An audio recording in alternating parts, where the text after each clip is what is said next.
आज हम पढ़ेंगे भारतीय साक्ष्य अधिनियम की धारा 4 जो उपधारणा के बारे में बात करती है। Indian evidence act 1872।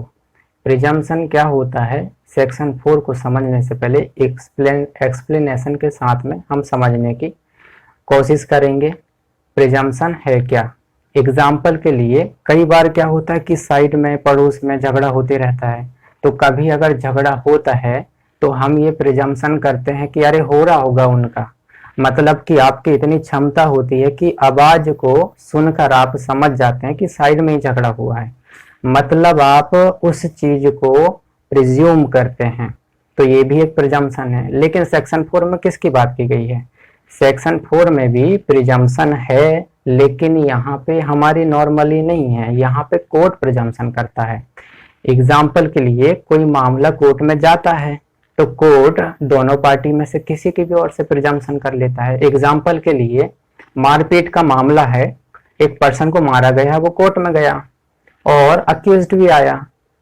कोर्ट ने दोनों को देखा, जांचा, फिर पता चला कि उसे कोर्ट को लगा, विश्वास हुआ कि मुझे लगता है कि इस बंदा को पीटा गया होगा, तो यहाँ पर पीटा गया है तो प्रिजम्पशन कोर्ट ने किसकी ओर से कर ली? जिस पार्टी ने सूट फाइल किया, केस लगाया, उसकी ओर से कर लिया। तो मतलब कोर्ट जिसकी ओर से प्रिजम्पशन करती है उस बंदे को फायदा मिलता है। कैसे फायदा मिलता है? एग्जाम्पल के लिए पीटा गया है तो उसने मान लिया कोर्ट ने कि हाँ हाँ आपको जरूर पीटा गया होगा, तो बर्डन ऑफ प्रूफ उस पर्सन से हट जाएगा और बर्डन ऑफ प्रूफ दूसरे पर्सन अक्यूज्ड पर चला जाएगा। तो बर्डन प्रिजम्पशन करने से ये फायदा होता है। और प्रिजम्पशन को अगर ध्यान से देखें, अब सेक्शन पे आते हैं इंडियन एविडेंस एक्ट के सेक्शन 4 में, तो उसमें प्रिजम्पशन की बात बताई गई है। प्रिजम्पशन तीन टाइप से है, वैसे कोर्ट 2 करता है हमारे यहाँ पे। पहला है प्रिजम्पशन ऑफ फैक्ट, दूसरा है प्रिजम्पशन ऑफ लॉ और तीसरा है मिक्स प्रिजम्पशन, फैक्ट की और लॉ की। ये लास्ट वाला मिक्स प्रिजम्पशन फैक्ट और लॉ हमारे यहाँ पे नहीं है। हम पढ़ेंगे presumption of fact and presumption of law. Example के लिए हमने पड़ोस वाला एग्जाम्पल लिए थे, एक और एग्जाम्पल लेते हैं। यदि हम सड़क पे निकलते हैं और कोई आदमी लहराकर चल रहा है तो हम मान लेते हैं कि जरूर पीकर चल रहा है, विश्वास हो जाता है। तो ये क्या है? किसी फैक्ट को देखा और हमने प्रिज्यूम कर लिया। वैसे ही कोर्ट भी किसी फैक्ट को देखता है और प्रिज्यूम करता है, तो उसे प्रिजम्पशन ऑफ फैक्ट कहते हैं। तो लॉ क्या होता होगा? आपको तो लॉ वर्ड से ही समझ जाना चाहिए कि लॉ में लिखा है तो उसको प्रिजम्पशन करना है, कोर्ट को करना है। तो दोनों में डिफरेंस क्या है? Presumption of fact, presumption of law, दोनों में डिफरेंस क्या है? प्रिजम्पशन ऑफ फैक्ट की अगर हम बात करें तो ये फैक्ट के बारे में है, जैसे कि कोर्ट ने एक पार्टी की ओर से मान लिया। Presumption of act, presumption of fact जो है ह्यूमन कंडक्ट पे है, ह्यूमन कंडक्ट के बारे में है। वहां पे कोर्ट प्रिज्यूम करता है, कोर्ट प्रिज्यूम करता है तो वहां पे क्या उसको डिस्क्रिशन है? बिल्कुल डिस्क्रिशन है। डिस्क्रिशन की पावर का वो यूज करता है। तो प्रिजम्पशन ऑफ जो फैक्ट हम पढ़ रहे हैं वो कैसी प्रिजम्पशन है? वो ऑलवेज रिबूटेबल प्रिजम्पशन है, मतलब कि इसका खंडन कर सकता है पार्टी। जब तक खंडन नहीं होगा तो वो चीज प्रूफ मानी जाएगी, लेकिन जैसे ही खंडन होगा तो फिर अलग बात हो जाती है। क्या यहाँ पे कोर्ट को डिस्क्रिशन है? बिल्कुल डिस्क्रिशन है।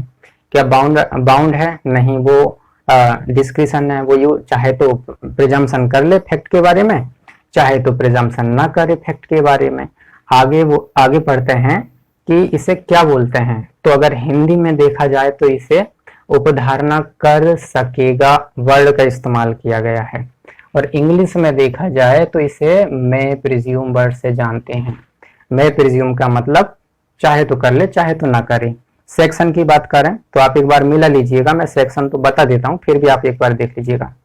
प्रिजम्पशन ऑफ फैक्ट की सेक्शन 86, 88, 90, 90A, 113A, 114, इसमें डाउट है थोड़ा सा आप देख लीजिएगा। और ये हो गया हमारा प्रिजम्पशन ऑफ फैक्ट। तो आपको समझ में आ गया होगा किसी भी फैक्ट को प्रिज्यूम करना प्रिजम्पशन ऑफ फैक्ट है। अब आते हैं प्रिजम्पशन ऑफ लॉ। हम समझ रहे हैं लॉ का मतलब लॉ में लिखा इसलिए प्रिजम्पशन करना है, तो यहाँ डिस्क्रिशन तो होगी नहीं। लॉ ने कहा है करिए।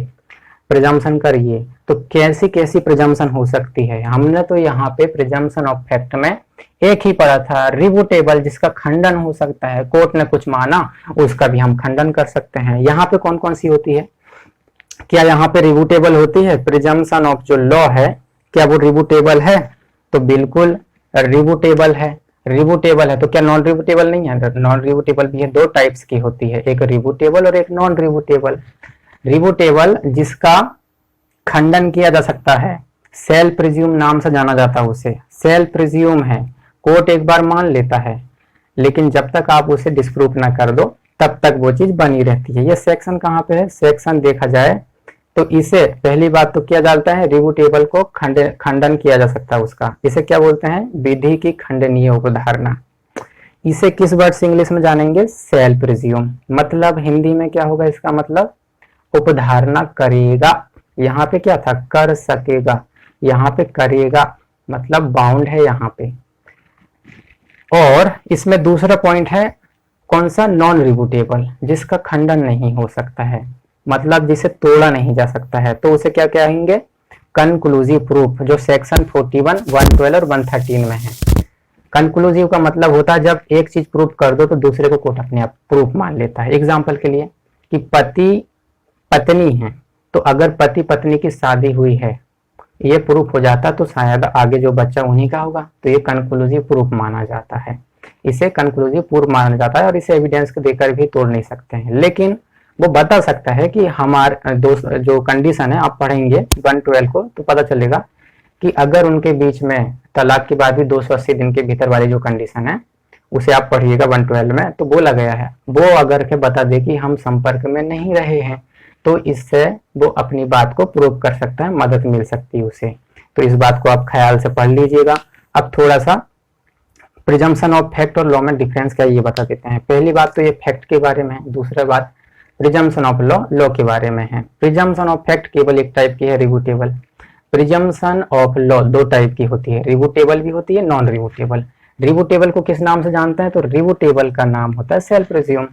नॉन रिबूटेबल को किस नाम से जानते हैं, नॉन रिबूटेबल को कंक्लूसिव प्रूफ के नाम से जाना जाता है। ये ह्यूमन कंडक्ट पे होता है, और ये क्या होता है, ये लॉ ने बोला है, ये आर्टिफिशियल प्रिजम्पशन है, कृत्रिम उपधारणा, विधि की कृत्रिम उपधारणा कहते हैं। तो इस प्रकार से प्रिजम्पशन की जाती है। तो प्रिजम्पशन का हमेशा ध्यान रखें और अंतर को स्पष्ट रखें। प्रिजम्पशन ऑफ फैक्ट, फैक्ट की प्रिज्यूम की बात कर रही है, प्रिजम्पशन ऑफ लॉ, लॉ की प्रिज्यूम की बात कर रही है। एक जगह खंडन हो गया था और एक जगह कंक्लूसिव प्रूफ की बात कही गई है।